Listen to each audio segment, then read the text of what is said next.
Hey, I'm Cal, and you're listening to the Playing with Power podcast, the podcast where we talk about all things cEDH, EDH, and even Magic the Gathering.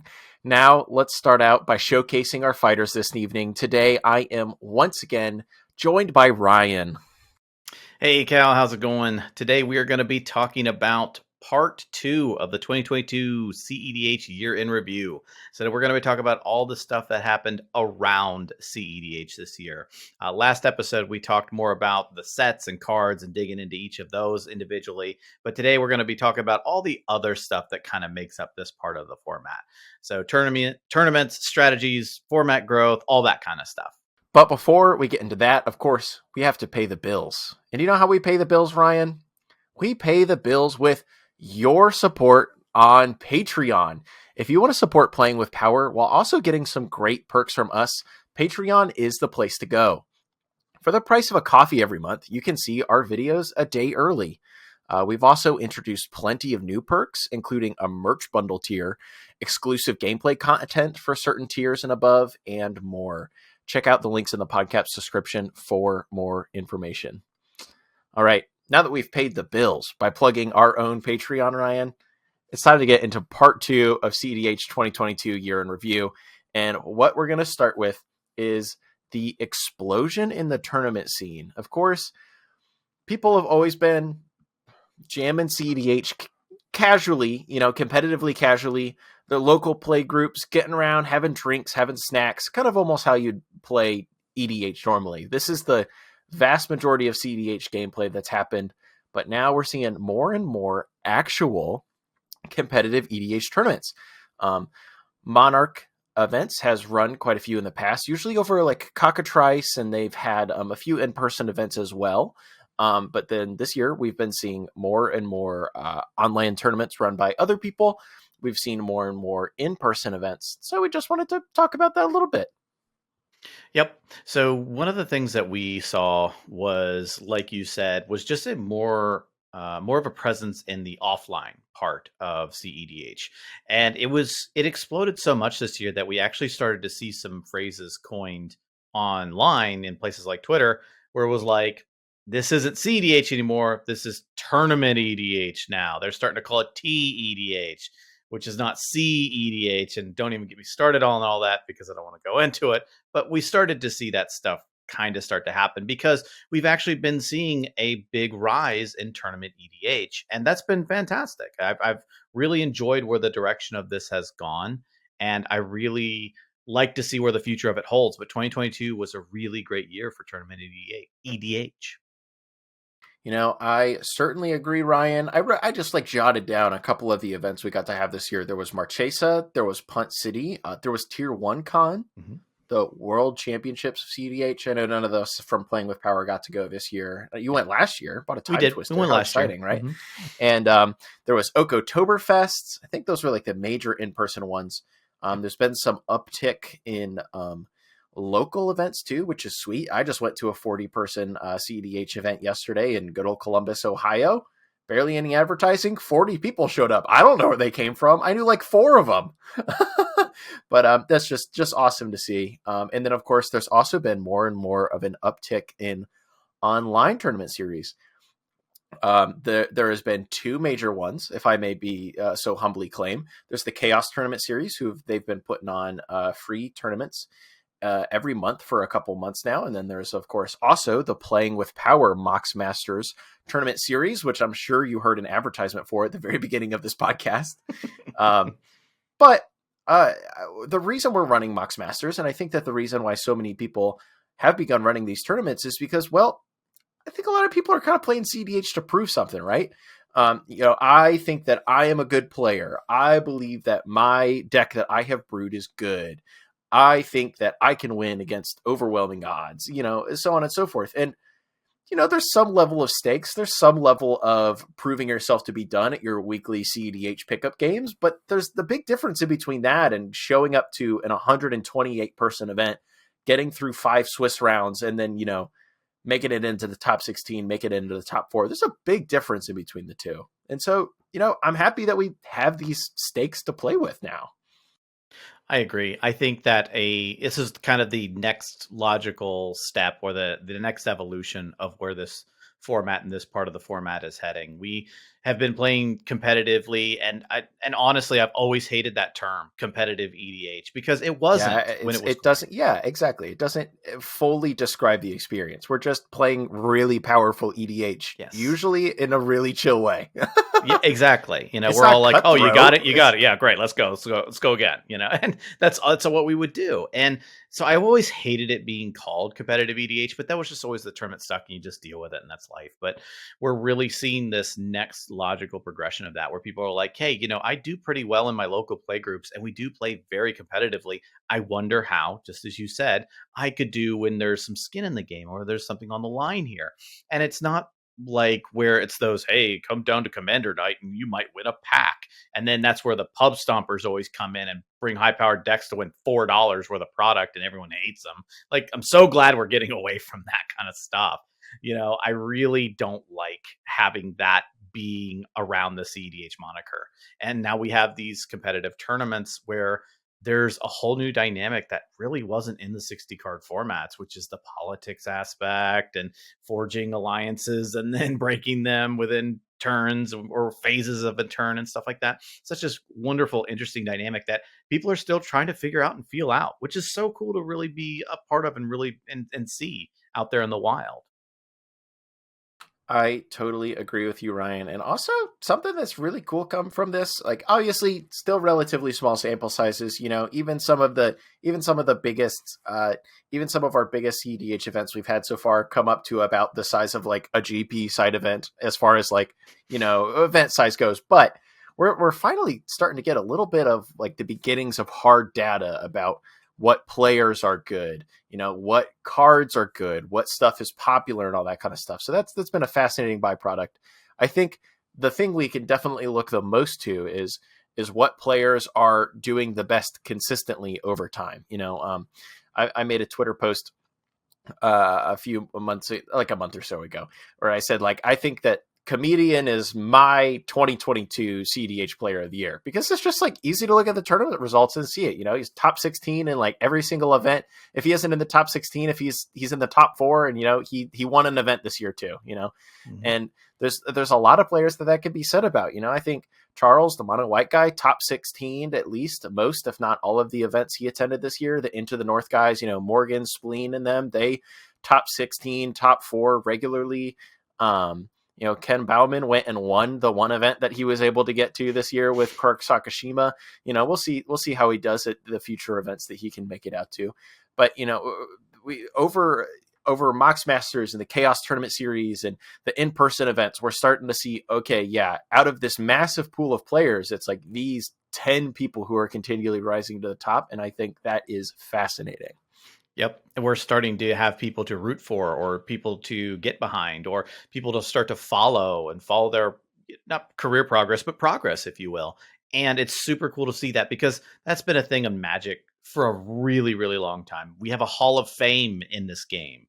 And we can start to CEDH kind of is starting to have these types of people now that you can start to follow along with and say, I really love that person's play style, or, oh, I just love every deck that they end up making, and having these personalities and a chance for you, the people out there also playing CDH, to become one of those personalities, putting in the time, grinding the tournaments, testing your metal, and seeing if you too can join those ranks. And that's not happened very much in the history of Magic, where these up and comers can really start to lay these foundations of these first starting pieces of this new type of tournament format. And it's so cool to see that kind of stuff. Yep, I totally agree. It is very awesome. And then, of course, also that I think some of these tournaments and have begun to bring in some people from outside of CDH who have historically been quite good Magic the Gathering players. Maybe they're interested in the stakes. Maybe CDH is just getting popular enough that they're coming in. Of course, Drake was a notable person to get into CDH kind of more publicly in 2022, but he's been playing CDH for forever. But Brian Koval, Bryant Cook, Matt Sperling, some of these like classic, eternal, long time greatest like eternal Magic the Gathering players of all time type of caliber players are hopping into the format. And Brian Koval shows up to one CEDH event, Oktoberfest, and takes it down with ease playing Blue Farm. It's and just like, wins. Yeah, just exactly. wins. Yeah, exactly. He's just like, yeah, I cast Rhystic Study a lot of times and I won the game. And I was like, oh, it's that easy. All right. Yeah, okay. Well, I should have known that. who I mean, knew? Who knew? Yeah. And one of the things I also think is super cool about this explosion in the tournament scene is that we're finally starting to get into a world of data driven results and data driven answers to questions. Hey, what's the best deck in the format? Well, before then, the best you could really say is there is no best deck. But in some people would say, well, it's Blue Farm. But like now we can start to see no, it's Blue Farm. It's still Blue Farm, but now we have data to prove that it's Blue Farm. We can actually say, yes, it's Blue Farm because more than just, I feel like it's Blue Farm. It's Blue Farm because it top 16 all these tournaments and it won one of them and it top forward other ones. And we're starting to see, number one, a kind of a move away from the cEDH decklist database. And I want to preface that with, I think the cEDH decklist database is great. I love it. I love the people in it. I have no bad feelings towards any of them. I think they did a really great job over these years, giving us a resource and a tool that allowed this format to become what it is. But this is the next logical step or progression of that. And I would like to see us start to move away from it. I would like for them to be out of a job one day in the best way possible. We just don't need it anymore because we have all these data results and we don't really need to get reviewers in and blah, blah, blah, blah, blah. I love that this is what we're moving to. The MTG top eights and stuff like that. We can actually say someone getting into the format, go to this site and see what the latest tournament results are. And you can see what the decks to beat are. And you can start to either brew your own deck or maybe just take one of those and net deck it. We're starting to enter that phase and I absolutely love it. Yeah, I think for an incredibly long time, for I think the vastly majority effects, cEDH has been in a world like kind of a brewer's paradise. It is kind of a place where you can, especially like in the pickup game scenarios, with your friends and stuff, you can take just about anything and you can push it to the max. You can like say, all right, I'm gonna choose this strategy. Let's see how far we can take it, and let's see how this bumps up against my friend's cEDH decks and stuff. But the tournament scene, I think, really invites us to do a lot more very purposeful reevaluation of the stuff that we're playing. It gives us a lot better data framing and experience framing and with which to work with when we're working on our decks and stuff. And I think that actually transitions us into kind of our next point here, Ryan, which is that on the whole, if we looked at the year of cEDH in 2022 as a whole, even hearkening back to our last episode where we talked about all of the cards and the sets of 2022 and how they affected cEDH and stuff, this was definitely a year of like improvement and refinement rather than exploration. Historically in cEDH, almost every new year we've had tons of awesome new commanders. We've had new strategies to try out, all that kind of stuff. The decklist database always burgeoning with cool new ideas that people wanted to try out and that the reviewers put out there and all that kind of stuff. But this year it's kind of almost headed the opposite direction. It seems like lists have been, like, even historically played lists have kind of been left behind and not very many new commanders entered the scene. And like the decklist database actually a couple months ago toward the end of the year, they actually took an update to just like chop out like a huge swath of lists that they felt didn't actually kind of keep up with cEDH anymore. It was the first time in a very long time they had done that. And even the new commanders that we saw come out this year came out in the first half of 2022. We spent probably a third of the episode last week talking about how awesome Streets of New Capenna was. That's where all the new commanders were. And that came out in like March or April or something like that. It's a lot of time to work on and refine like even those Streets of New Capenna lists. So, how do you think about my framing of this last year? Refinement and improvement. So there's a saying in sports, and I forget exactly where. I don't know if it's at collegiate football or something like that. Forgive me, I'm not really into sports, but there's a thing called a red shirt year. I don't know if you've ever heard of that or not, but basically what it is it's your year of training, it's your year of growth, where you're donning the red shirt because you're on the bench and you're not actually at the pro playing level or something like that. I'm messing up the analogy so badly, but I guess what I'm saying is that this, I think, is the red shirt year for CEDH. Basically, it's hey, we have all these lists, and people were cranking out new lists all the time. And CEDH, the DDB, was having trouble keeping up with all this new submissions coming out, with all these new strategies coming all out, and all that stuff. And then 2022 hits, and 2022 we did not see that. What we saw instead was the refinement, like you said. It was, hey, yeah, we have all these things from New Capenna. We had a couple of things really from from a couple of the others, like we had Shorkai from Kamigawa and Tameshi and stuff like that. But man, on the whole, we really didn't see a whole lot of new commanders, and we saw almost zero new strategies. And because of that, what people were doing was taking all of the currently existing things and just really tightening up all their lists, or really saying, okay, with this commander, can I try this new strategy out of it? So we saw things from like 2-year-old partners starting to see if they could make those spaces work. And it wasn't exploring new spaces, but it was just like, let's see if I can have this commander utilize this already existing strategy to some sort of good effect. And I completely concur with you. Like, I think that we've really started to tighten up our list and really started to hone in versus saying, let's just see, oh, a new commander came out from this commander deck and let's see how it works. We were just getting fed from the fire hose so much this year that it was almost impossible to keep up with everything and really help define that stuff. And it was an information overload. There were so many sets released. And the fact that we could actually, say, okay, well, those things aren't really going to be used, so let's actually refine our lists a little bit more. I really, really like that. Actually, we got to see level ups in so many different lists this year because of it. Yeah, I totally agree with you as well. I think part of the reason that maybe has helped this is I think we have kind of seen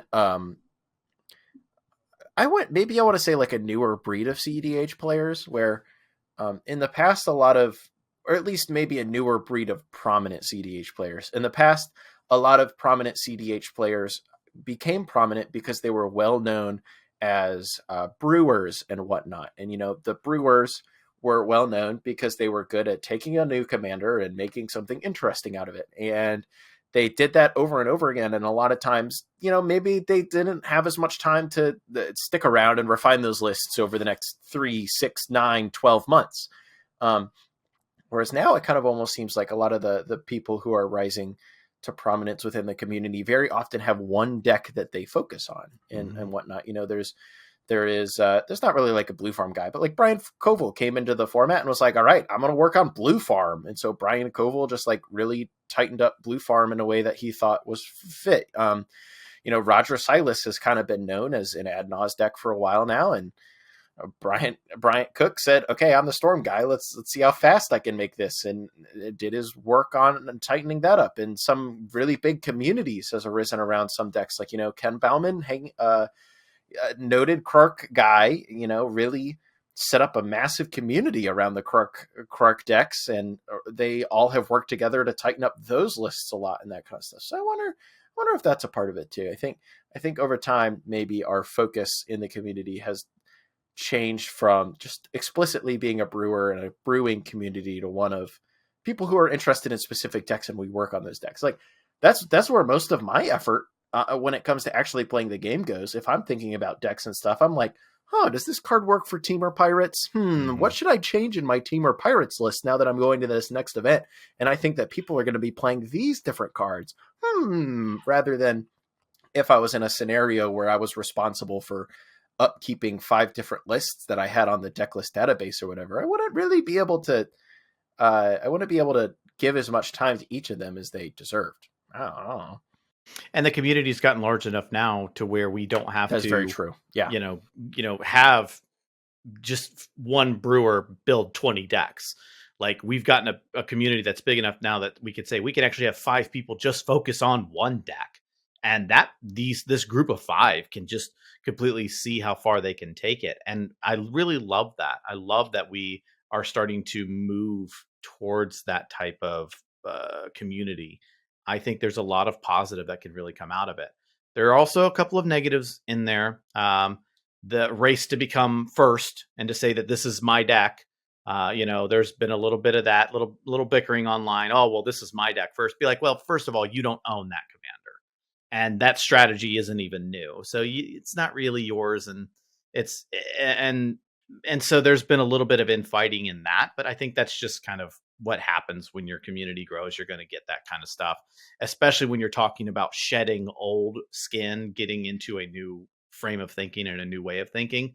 We saw with the advent of this type of way and the evolution of this type of way, some of the people that kind of were not, maybe not stuck is the wrong word, but really liked that old way, started to really push back. They didn't like it. They didn't like the idea that, oh, this is my deck, or that belonged to that person. This isn't a community thing. That's that person's. And so the rush to claim it created some issues.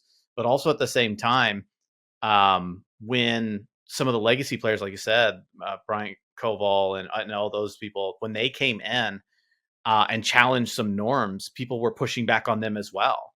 Like how controversial it was to run Dark Slick's Shores in Roger Silas. Like that was actually controversial, and it seems so crazy now to talk about something like that. But what it was is they were challenging norms that we have established. But it was, I like that. I love that kind of stuff, and we're evolving towards that type of thing. It just creates more and more growth for the format, and I just big fan. If there is anything that Ryan likes, trust me, listener, it is challenging norms, especially if it's the other Playing with Power members that are doing it and they're getting all the flack, and he could be like, "Yeah, guys, get them, woo, yeah, I'm I gonna." love challenging norms. I love it. I love disrupting things. That's what Playing with Power was built on.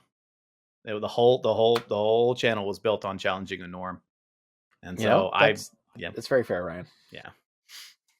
And welcome to the intersessionary segment where we talk about the entire history of Playing with Power. Okay, no, I'm kidding. So back in 2018, we were I'm cutting you off. That's just the big buzzer.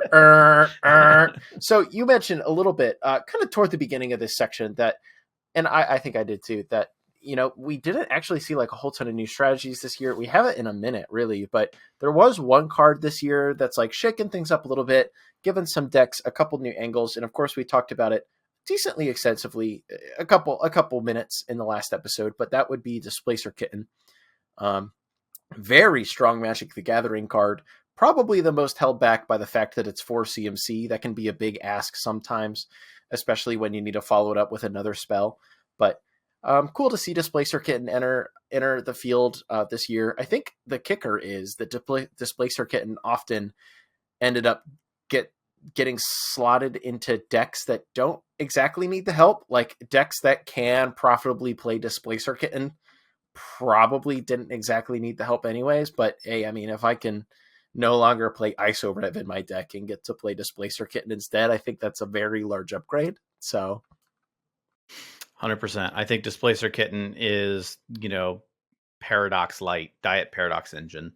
And I think there's a lot of unexplored space in Displacer Kitten. I think a lot of Grixis decks are just jamming it into their Breach decks and then realizing it could probably do something a little bit better.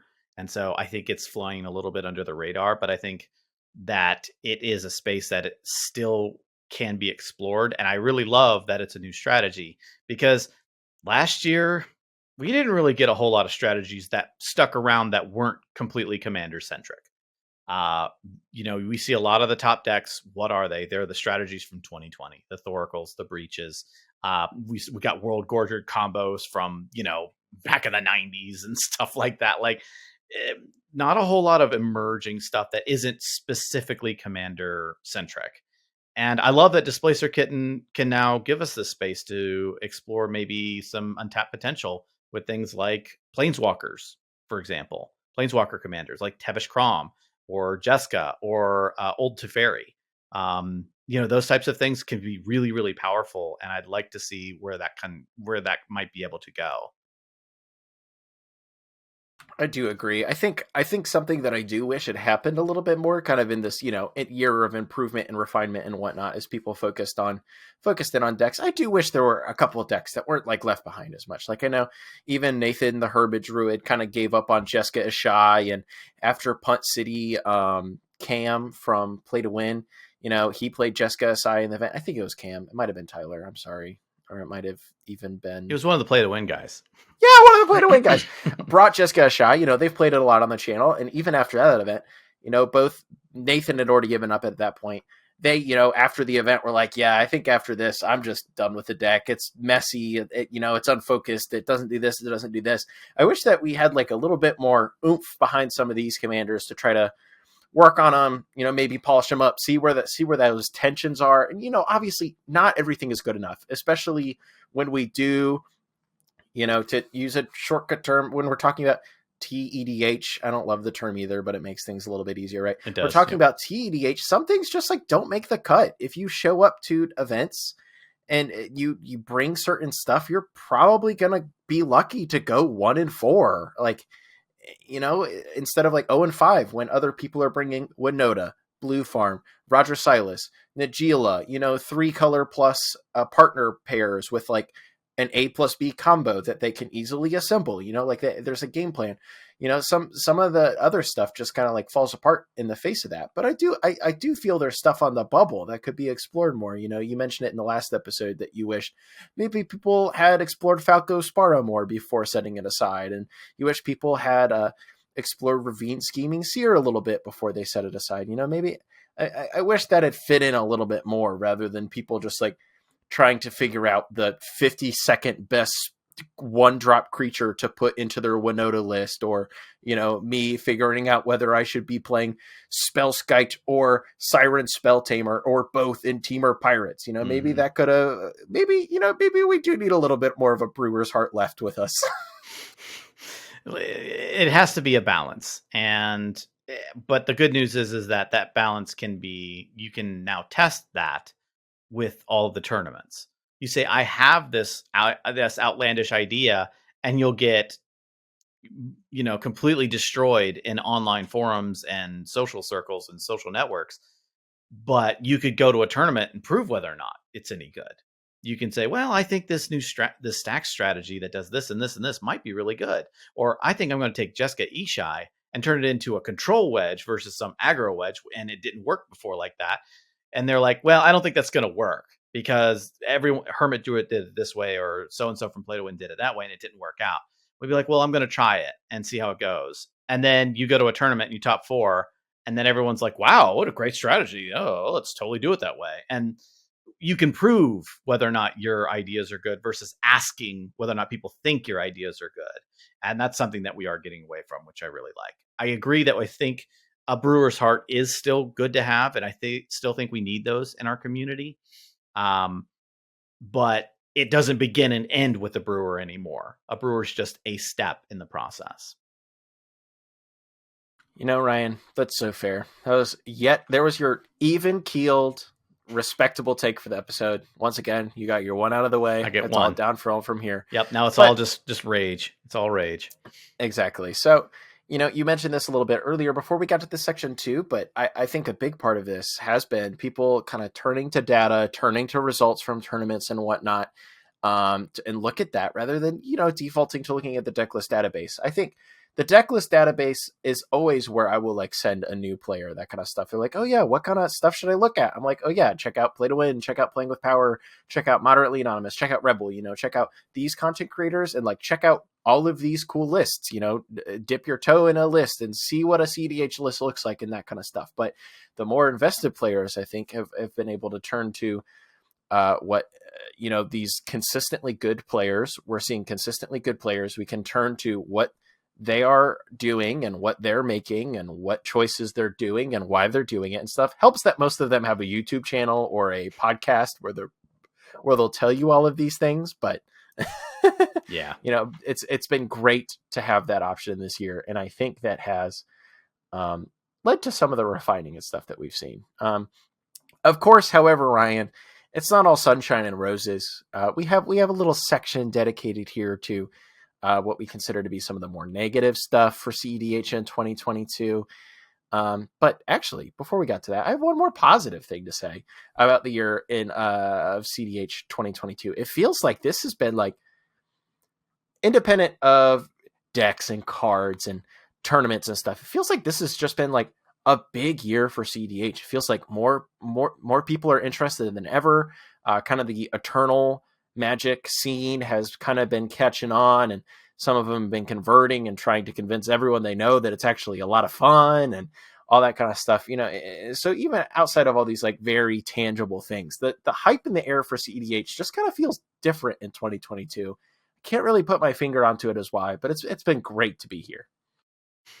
I agree. I think that cEDH has been growing every year. We've overcome so much, which I think is fantastic. And I think we're starting to see people outside cEDH and outside Commander start to champion it. And I think those being our cheerleaders has been a huge part of that boon, in my opinion, where we started to see a shift in tone this year online and in different chat spaces, where we're starting to see things like, invested legacy players saying, hey, the cEDH thing isn't so bad. Maybe we should give this a shot.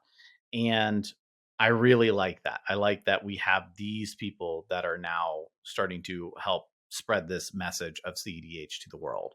I think these are going to be some of the biggest flagpoles, if you will, or no flag posts or whatever, the biggest pillars to help really bring validity to this. Because a Commander player saying cEDH is great, unless of course you don't like Commander and only like 60 card, you're just going to have a degree of skepticism. But when somebody from Legacy comes in, this eternal format with such skilled players coming in and saying, hey, the cEDH thing is pretty good, you're going to take a little bit more notice, and their circles are going to take a little bit more notice. And I think that's super positive.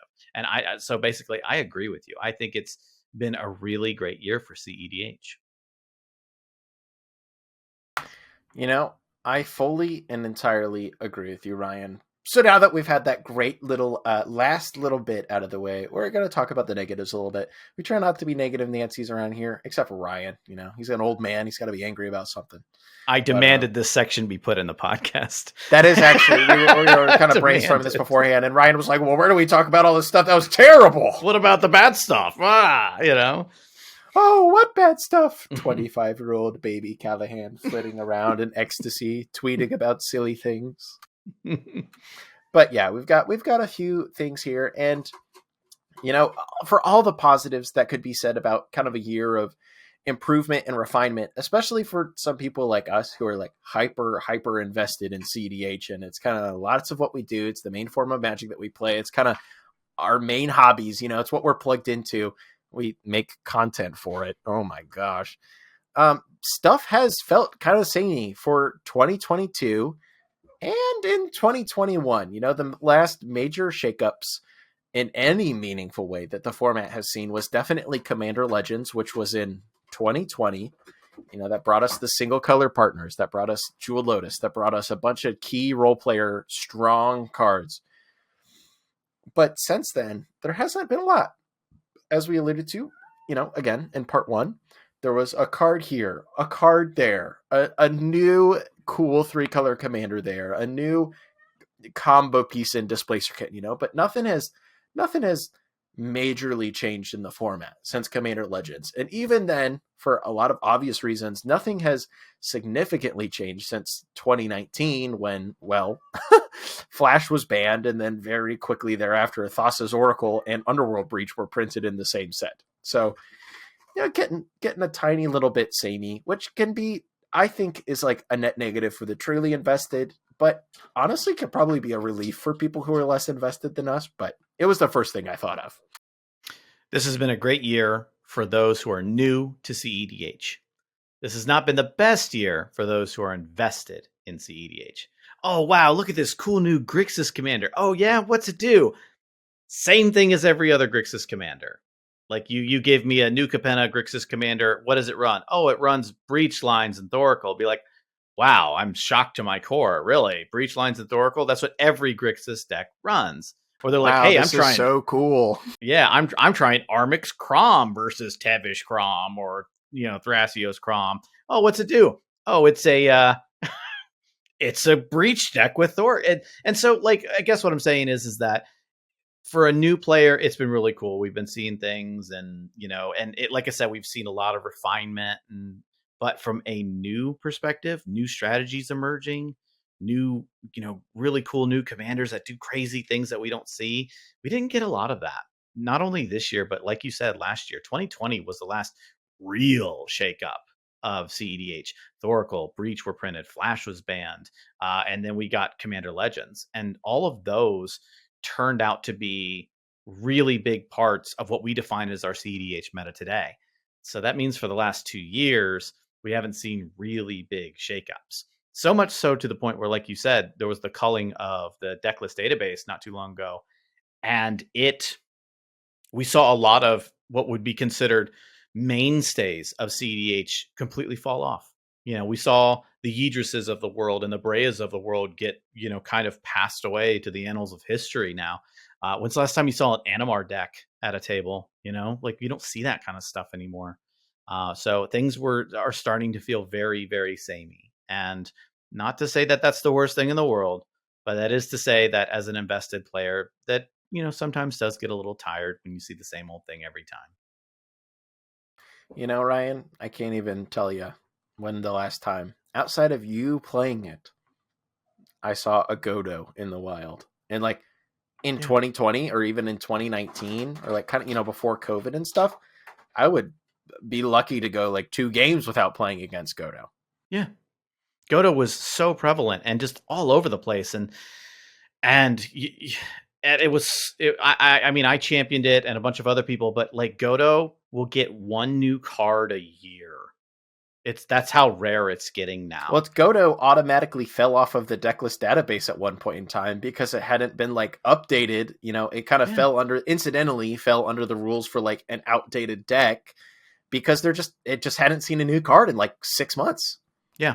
And because when we're talking about, oh, well, why didn't it have any new cards? You guys aren't updating it? No, it was absolutely being maintained and updated. But the things that we saw released weren't really worth an actual inclusion into the primer, or they would be considered maybe a meta call or a flex slot. Nothing that's so pivotal and cornerstone to the deck that everything's different. It's like, yeah, you can run that if you want. Maybe if you have a budget option or something, sure. But like, you're not going to beat Grim Monolith. I'm sorry. You're not going to beat Mana Vault. Like, you're not going to beat our count to 11 as fast. There's just nothing out there that does that. And it came down to things like removal spells. Some of the removal maybe gets slotted in here and there.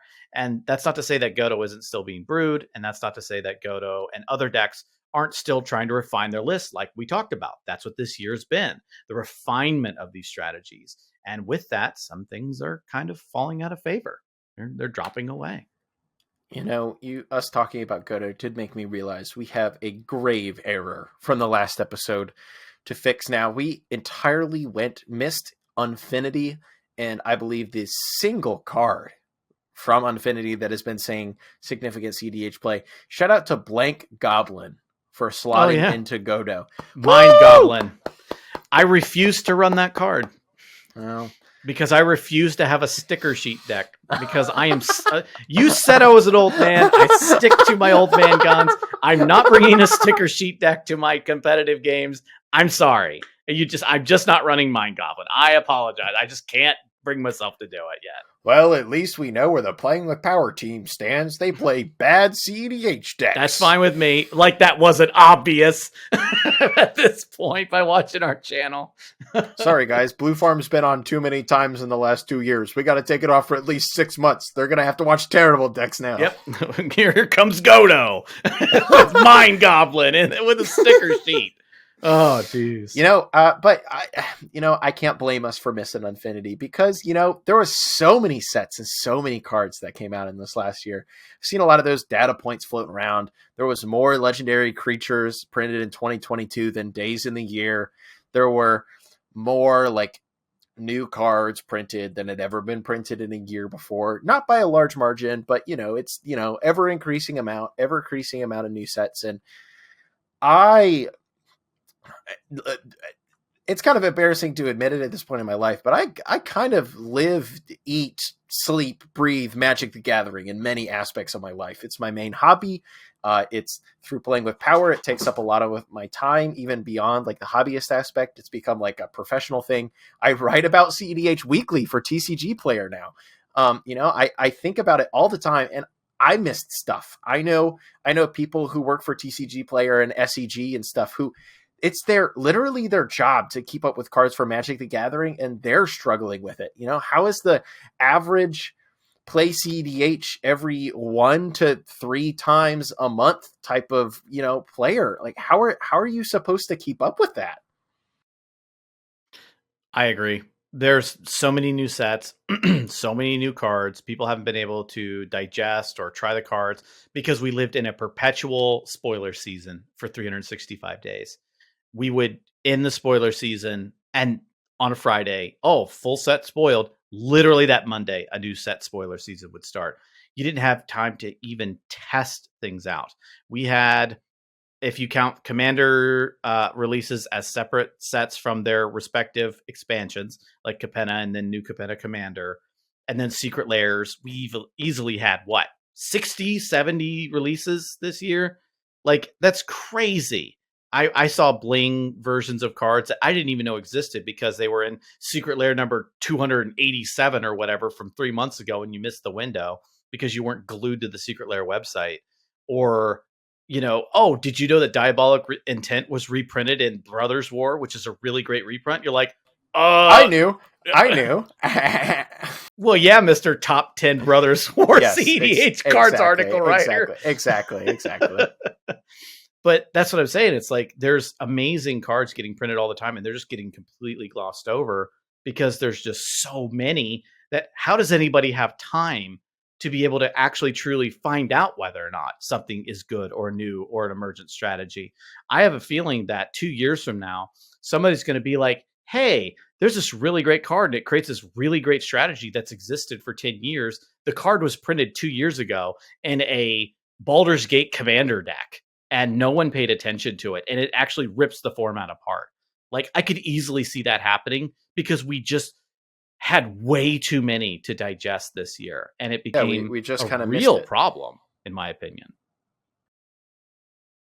Yeah, I totally agree with you. And I'm not even trying to be like, I know a lot of people who complain about this stuff who I'm just like, touch grass. You don't need to keep up with every single last Magic the Gathering card. And I feel that way about myself often. I'm like, oh, there's too many Magic cards. I'm like, what a nice problem to have, bro. But it's still, I totally get it. It's just impossible to keep up with all this stuff. I especially feel for people who have to do like, when we're going to a pro tour or whatever, a paper big event, and somebody's trying to do coverage on that. Woo! Good luck guessing what Secret Lair that is or whatever. Mm-hmm. As much as I do love that bling, I love blinging out my Teamer Pirates deck and whatnot with the craziest stuff I can find, because that's like right down my avenue. But I get it. It's not for everybody. There's so much stuff. It's crazy. 2022 was a big year for that, and boy, I don't think they're gonna stop. Even if that's kind of the kicker that I think people might have to get used to for the next year or two. Even if Wizards of the Coast fully got the message like in 2021 and 2022, and internally they've started pumping the brakes, they have to work on such a big lead time that we won't see those results until maybe late 2023, 2024, early 2025. So we're in for it at least now. I don't exactly see a business reason for them to stop as much, but we'll see.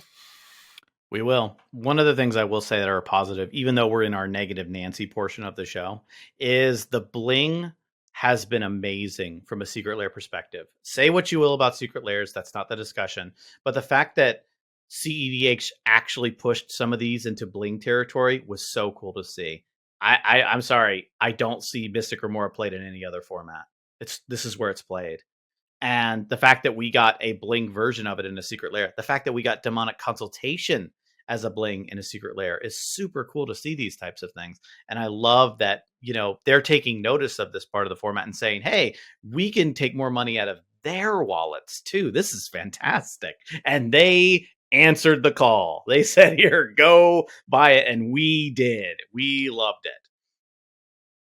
Yep, exactly. There is something deeply ironic about cEDH being so pro proxy, and also I don't know anyone more than cEDH players who are so hungry for the latest bling for their favorite deck.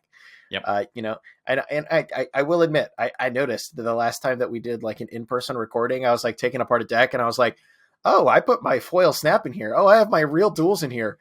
These are proxy basics. It's just funny. It's just funny that kind of stuff can end up happening. All right, so Ryan, there's been a lot of cards. I'm sure everybody who plays Magic the Gathering, cEDH or not, has been feeling that one. And yet there's been all those cards, and we're not as much of them has been for cEDH, I guess, because we haven't seen any of these. Haven't seen any of these new great strategies coming down. Nothing passes the Thoracle test yet. Yep. But maybe that's not too big of a negative in the grand scheme of things. Our format isn't falling apart. We have great people. We have great gameplay. We're still having a great time. Is there any other negatives that you thought up in that boomer brain of yours? Well, my boomer brain shuts down after a certain amount of time running. But I will say, for as far as cEDH has come, cEDH still has a long way to go. We have not arrived yet. I would love to say that we have arrived and everything is great and the grass is so green now on the other side of this, but we're not on the other side yet. We still have a very long way to go.